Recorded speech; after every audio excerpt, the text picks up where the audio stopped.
The Benjamin Dixon Show is only possible with listener support. Go to www.thebenjamindixonshow.com to register for our blog and join the Progressive Army.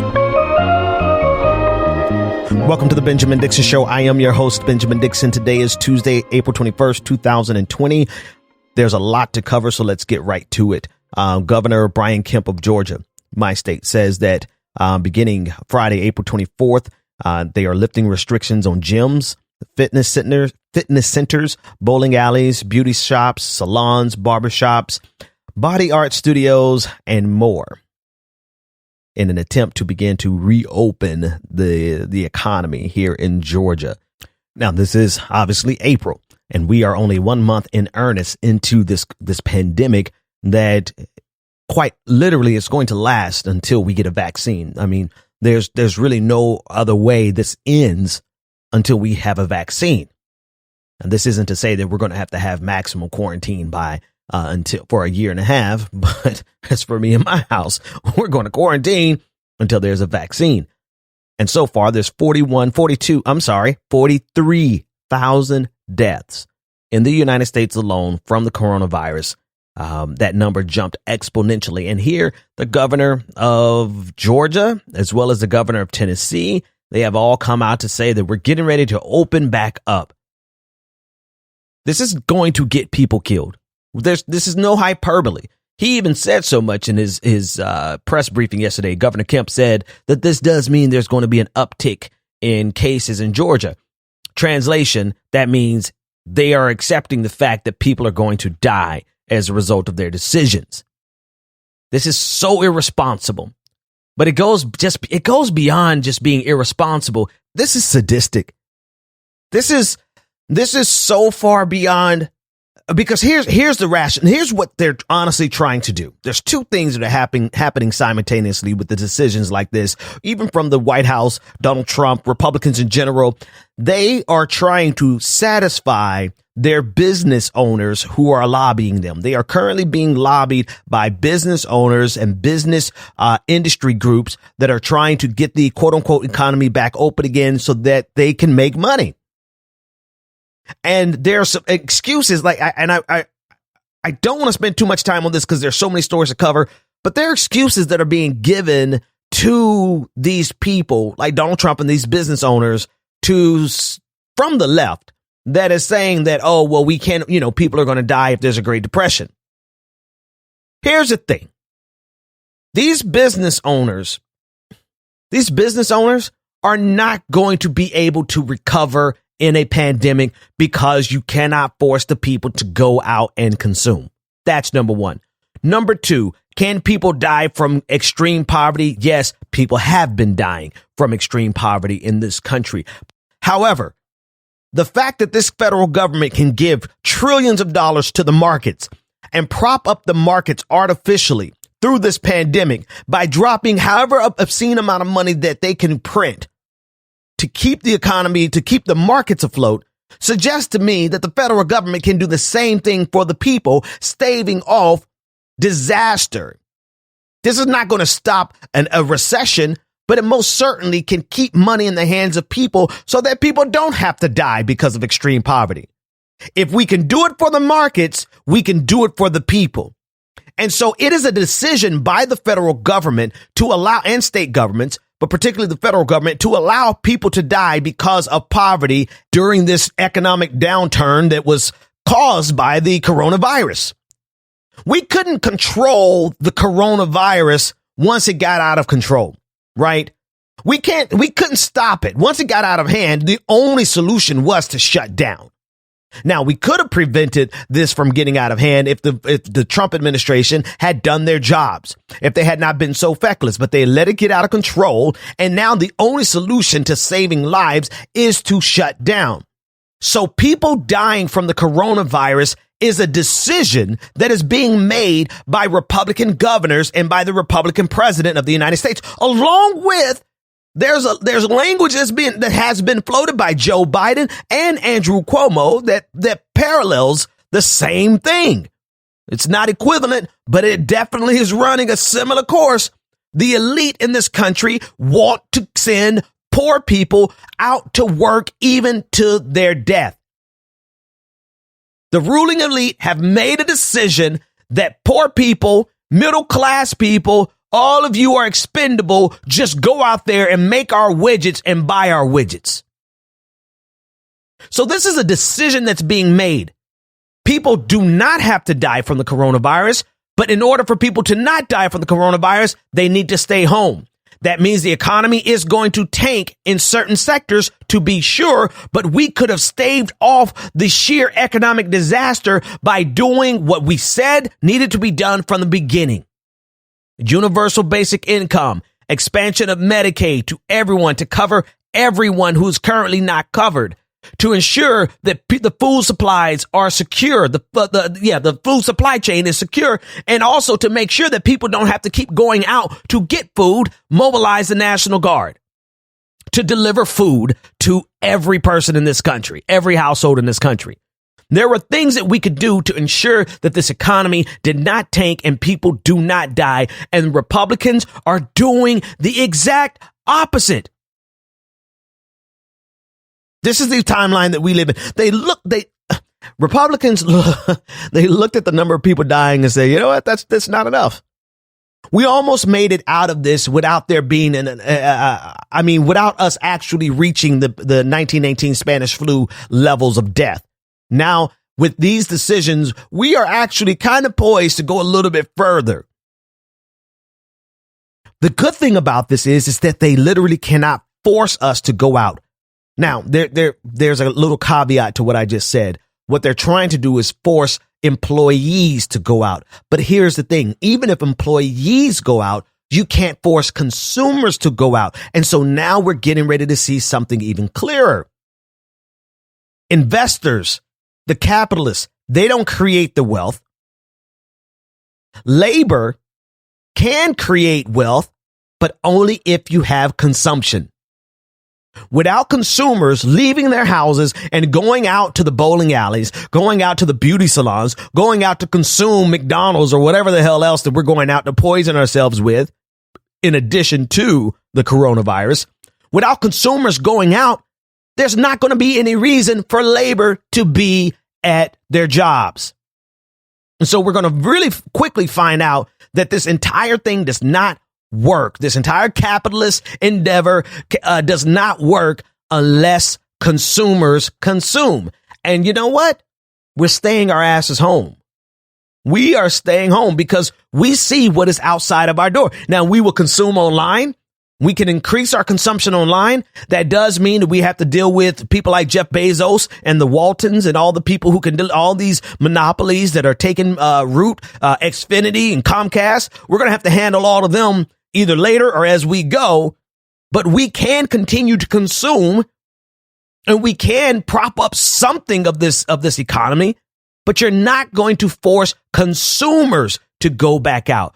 You can try to compel labor as much as you can. We're going to fight against it. I'm going to advocate against it. I'm going to tell you to tell your bosses to go F themselves. But some of the labor force may be compelled by this to go out, but who will not be compelled? Consumers will not be compelled to go out at any significant fashion because we've seen what this virus is doing to people all across the nation. All across the world. So it is the case that this economy is still going to tank except for what the government is able to artificially sustain. And the government does have a vested interest in propping up the economy. It absolutely does. But they are not going to prop up the economy in a way that's going to help people to understand what this government is capable of doing on behalf of the people. It is propping up the economy on behalf of the markets and the billionaires. That's what it's doing at the expense of the people.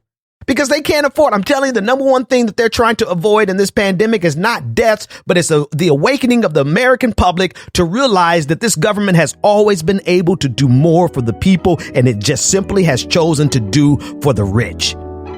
Go to www.patreon.com/The BPD Show and support The Benjamin Dixon Show. And here we go. Very special welcome and thank you to all of our newest patrons without whom this show is not at all possible. Welcome aboard to Nile, Thank you for becoming a patron. Deborah Grossbach, thank you for becoming a patron. Howard Love, thank you for becoming a patron. Brandy Moss, thank you for becoming a patron. Kausar Muhammad, thank you for becoming a patron. Very special welcome to Dr. Claire M. Cohen.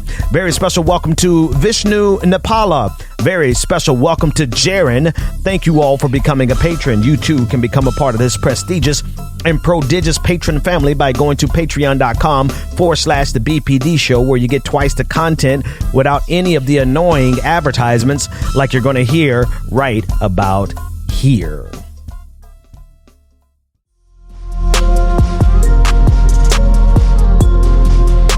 Welcome back.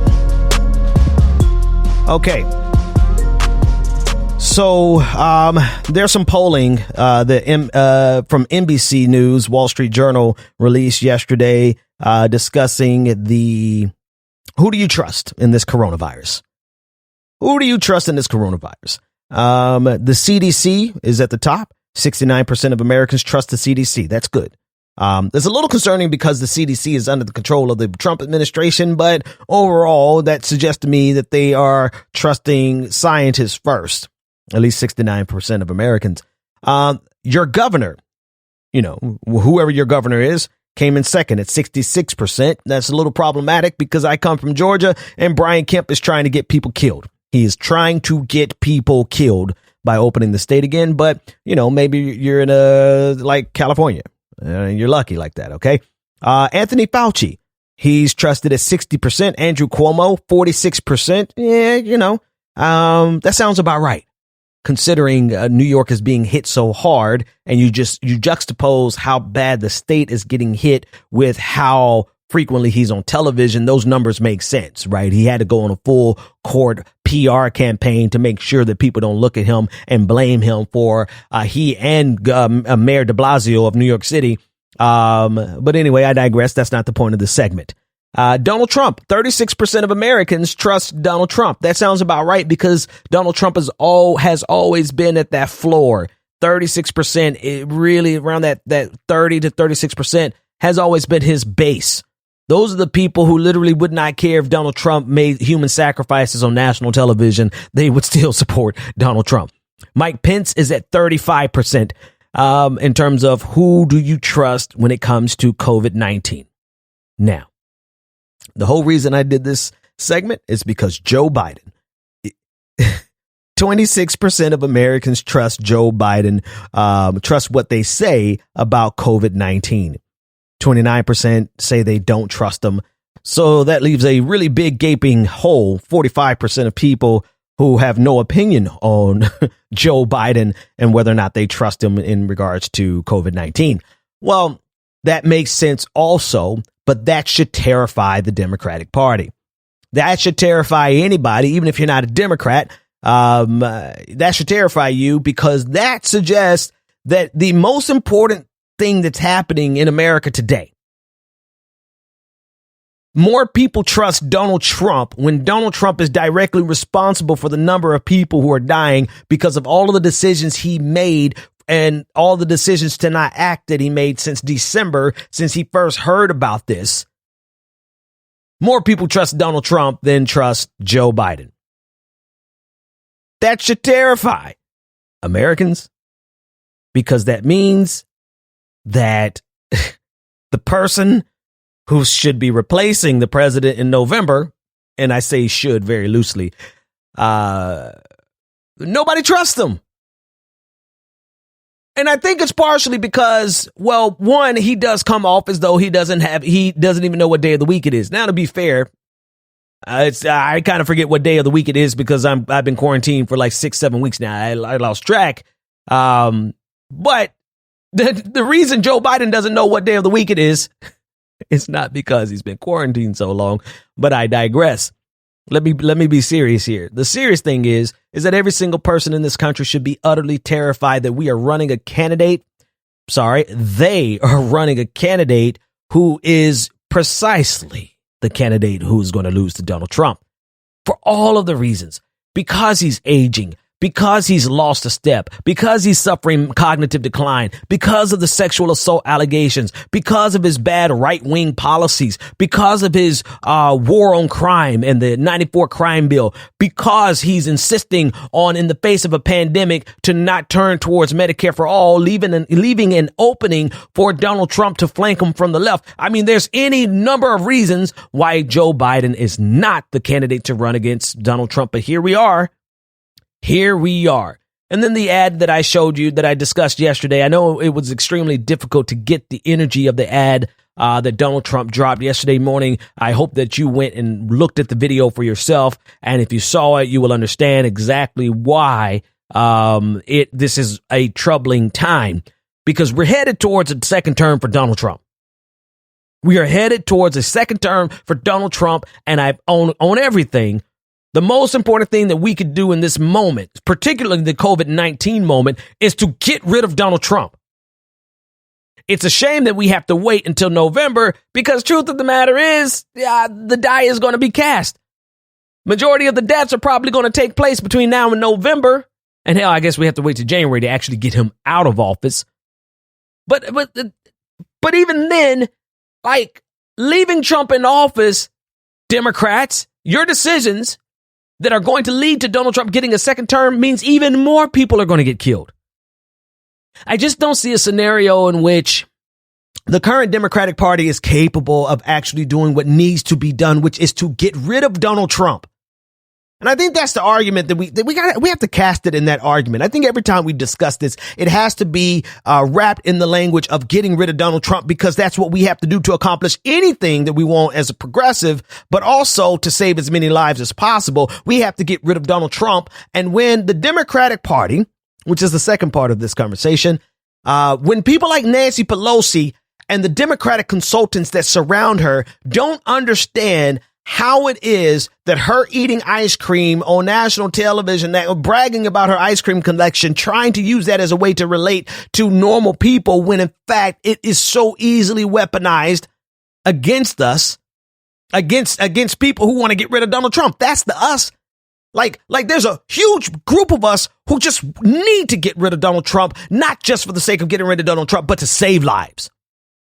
And the Democratic consulting class surrounding the Speaker of the House, surrounding Joe Biden, they do not have enough foresight to understand that Donald Trump was going to do exactly what I said last week he was going to do with that clip of Nancy Pelosi laughing about her ice cream. I said it last week. I made it crystal clear. Foresight. I had the foresight, and so many other people did. It's like it wasn't, unique to me, but we knew that this was going to be a campaign ad against Nancy Pelosi, which ultimately is a campaign ad against the Democratic Party, which is a campaign ad against Joe Biden, which helps Donald Trump get reelected. Now listen to this ad. The voice that sounds like it's coming across an iPhone. It sounds like it's coming across Skype. That is Nancy Pelosi. Every other voice are their journalists and reporters setting it up. But the main voice you need to listen for is the one that sounds like it's on an iPhone or on a Skype, and that's Nancy Pelosi. Listen in. We turn now to that $350 billion fund to help small businesses and its workers get through the shutdown. It will be up to Congress to restock it. But Democrats blocking that move this morning. They asked for $250 billion in 48 hours. I said, well, I don't think so. They objected, and I congratulate the Senate Democrats. Speaker Pelosi, what are you going to share with us from your home? Chocolate candy. Thousands have been forced to wait for hours at food banks all across the country. This is chocolate, and then we have some other chocolate here. We just got it restocked with the ice cream. You don't want to eat up everything all at one time. I can't do it much longer. I'm trying so hard. We were, shall we say, enjoying. Having to admit that, we're starving, and I like it better than anything else. Taping this segment, there are 22 million people out of work. This specific program is about stopping job losses today. This is hurting people bad. Other people in our family look for some other flavors, but right now it's survival move. You don't know where that next something else is going to come from. I don't know what I would have done if ice cream were not invented. I just wonder. Whew. And as with many of these commercials, the video is so much more damning than the audio. But you can listen there. I mean, you can hear as she's laughing and giggling about her ice cream, they juxtapose it to working families who are just struggling to survive. Here's the thing. Of course, Donald Trump doesn't mean this shit. He doesn't care about the 22 million people who are out of work. They've done nothing for the 22 million people who are out of work. The only reason they're going to get these $600 benefits that we're going to talk about in the next segment is because of Bernie Sanders insisting and holding the line and saying we're either going to do this or we're not going to do this bill at all. But other than that, what have you heard from any politician, Republican or Democrat, about these 22 million people out of work? So, of course, the ad is disingenuous. Of course, it's in bad faith. But damn it, if it is not the most effective use, and we saw this coming. And anyone with a modicum of sense and foresight would have been able to say, hey, you know what? I think that you shouldn't really do this really funny, thing, showing people your, $200-$300 worth of ice cream that you have in your $24,000 refrigerators. Here's the deal, Jack. Joe Biden. The deal is that the Democrats really are intentionally ignoring the most powerful argument for them to take power back. They're intentionally ignoring pounding the drums over the 22 million people who are currently unemployed. Because if you discuss them, then you're going to have to discuss some type of Medicare for all, Medicaid for all, whatever you want to call it. They're avoiding that. And they're also avoiding discussing all of the different things that we need right now to survive this pandemic. Because Democrats are trying to find a way to win this election without the American people awakening. They want to beat Trump without awakening the people to the fact that the government has always been able to do more for the people. But instead, they still just do for the rich. And instead of utilizing the most compelling argument to get rid of Donald Trump, which is an argument for the working class, which is an argument for all the unemployed, which is an argument for marginalized communities, because Donald Trump is now targeting immigration even more in the midst of this pandemic. Instead of using all of the most compelling arguments that would galvanize a movement around the Democratic Party that will destroy Trump, instead of doing that, this is what they're trying. Listen to this Biden youth, this college youth for Biden commercial. It was like outside. I was kind of just standing there on my phone. We all knew that he was coming out. I was just like, hi, Vice President Biden, how are you? Like, I was like freaking out. Like, I just hear like a roar, and then I was just like, oh my gosh. You can kind of see him from like the very back of my selfie. It's been my Facebook profile picture for the last 4 years. It's not a very good picture of me, but it is a picture of me with Vice President Joe Biden. I lived in Delaware all my life, so I grew up. You saw him at the grocery store getting some coffee on our college campus. I worked at the university, and he just came and he walked into my job, asked us a couple questions about what we like to do. He's really trying to get to know each one of us, and you could see that, he's just like your cool family member that you know, or like a family friend that you just spoke to. Like, hi, well, like, I wouldn't call him Joe, but like if I knew him well enough, I'd be like, hey, Joe. That's the kind of vibe I get from him. I've always loved politics. I've been involved in campus organizing since my freshman year. All politics is personal when you live it. The reason I'm here today is because I really believe in Joe Biden. Please keep doing your thing. Like, I need you to win. I love this guy, and I gotta help him become president for sure. I support Joe Biden for president because of the Obama-Biden memes. Oh, my God. I can't listen. One thing you knew I was never going to do was to just fall in line and be like, hey, go, Joe, go. Because I don't do that for anybody. I don't do that. I didn't do that for Bernie Sanders. Right. But I don't do it because ignoring your blind spots isn't going to help you win. Sticking your head in the sand is not going to help you win. OK. But most importantly, I think at this juncture, it's safe to conclude that the Democratic Party just doesn't want to win. They don't want to win because the price for them to win, it means that they have to put their power at risk, because in order to win in 2020, you have to galvanize a movement of hurting people, of people who are hurting, to be more precise, because somebody's going to soundbite that, right? You have to galvanize a movement of people who are hurting, who need something for the government, who need the government to institute a universal basic income, to get Medicare for all. You need a movement of working people, impoverished people. And that is a direct threat to both the Democratic and the Republican Party.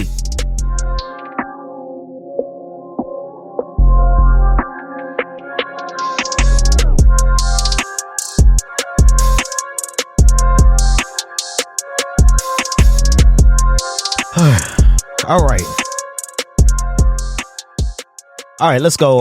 Donald Trump tweeted this last night at about 9:00 p.m. He said, quote, in light of the attack from the invisible enemy, as well as the need to protect the jobs of our great American citizens, I will be signing an executive order to temporarily suspend immigration into the United States. Okay. I actually want to highlight this with the tweet from Adam Sewer of the Atlantic or the Nation. I forget. Oh, he's from the Atlantic. This is what he said. He said, Trump has only one play, turning up the racism dial and hoping he gets the larger half of the divide. It's the old Nixon strategy as described by Pat Buchanan. If they cut the Democratic Party and country in half, my view is that we would have a far greater, we'll have far the larger half. There are going to be plenty of people expressing the outrage about this. And it is outrageous. It is something to be angry about. It is clearly a racist attack by this president. He is playing to his base. He's doing whatever he can to make sure that that 36% that we discussed in the last segment will always have his back. And they want this red meat. They want this cruelty. They want this. Immigration itself. I mean, obviously, immigration has to change in the midst of the pandemic, right? But there's a clear difference between an immigration process and shutting down your borders to protect you from getting flights coming inbound with millions of people every single day, right? The immigration process, many of those people are already in this country. But I'm going to set aside all the fallaciousness of his argument and what he's trying to do. And I want to highlight something here. If all we have against Donald Trump is outrage, then we've already lost. And I mean this for everybody, from those who are independent to those who consider yourselves Democrats, to progressives, to leftists, to neoliberals, to centrists. If all we have is outrage against Donald Trump, then we've already lost, because he is immune to outrage. He knows that. He knows that us getting angry doesn't change anything. See, Republicans getting angry at Democrats has been the way they've stopped Democrats from doing anything over the last few years. Last 40 years. Because Democrats don't want to deal with an angry Republican Party. And so they understand that they can weaponize their anger to stop Democrats cold in their tracks.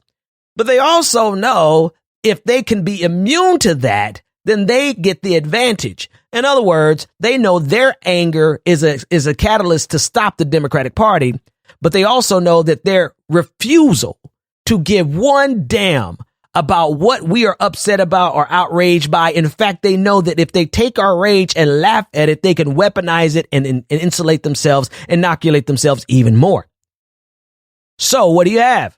You have a system where Democrats are always going to tiptoe around the Republican Party, and the Republican Party is going to always do whatever the hell they want to do, no matter how outrageous it is. And if Democrats' only strategy is to be outraged at Donald Trump, then we've already lost. We might as well shut it down. Cancel America. It's over, because your outrage is not going to stop Donald Trump. Your outrage is not going to change any minds of the voters. Not a statistically significant amount enough to swing this election. These people have shown you who they are. You cannot shame the shameless. Not at a scale large enough to actually affect the outcome of this election. You cannot shame the shameless. You cannot just say, like yesterday when Donald Trump shared that video, that ad, the Obama Biden ad, where, the one I talked about on the show yesterday. People jumped in his mentions and they were just angry with him. Like, oh, you're such a racist, and have you no decency? And I'm like, you morons, is that all you have? Because that's what they laugh at. They laugh at your outrage. They love your outrage. They love when they make you mad. They love to be able to call you a snowflake. That is not a strategy to win. And the reason I'm bringing this up is because it's not just folks on Twitter. We're literally talking about the most powerful people in the country. Speaker Pelosi, your outrage is not going to stop Donald Trump. Your tweets are not going to stop Donald Trump. Your little hand clap at the State of the Union and the tearing up of the State of the Union address, that's not going to stop Donald Trump. And part of me, this is where I have to figure out, am I being, what's wrong with my analysis? Where is my analysis incomplete? Because part of me still believes that they're dumb enough to actually think that their outrage could stop something. But then the more pessimistic version of me says they know damn well that their outrage isn't going to stop anything, but it is a performance to make people think that they actually care when they actually don't care. I'm leaning more in that direction. I believe that they don't care. They don't care, and they are fine with the way this system is. They just want to get power back into their hands without ever awakening the body politic.